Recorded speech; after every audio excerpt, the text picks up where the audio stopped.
Merit, ginulat ang kanyang taga-supporters dahil nga po dito sa kanyang bagong lapag. Almost 10 years or 8 years na ata silang di nagkikita.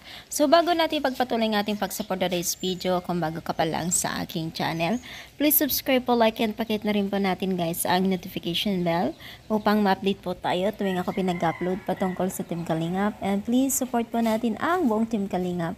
Lalong-lalo na po kila Kalingap Rob at Kuya Bal na patuloy po na nagbibigay po ng suporta at saya at tulong po sa mga netizens. So ngayon nagulat po ang mga netizens na ipakilala ito ni Merit na tagal na parang panahon na hindi sila nakikita ang kanyang mismong brother.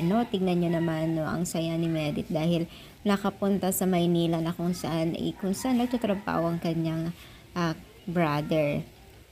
So, lahat ng nagagawa ni Merit ngayon, lahat ng kanyang gustong gawin ay nagagawa niya dahil alam naman natin, money is powerful lalo na kung kumikita na po yung si Merit na kung napupuntahan na niya ang gusto niya at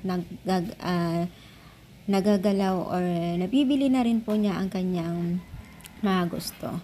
So, napakalaki na po ng improvement ni Merit, Bagamat po marami pong issue ngayon, syempre, balang araw mawawala din po yan.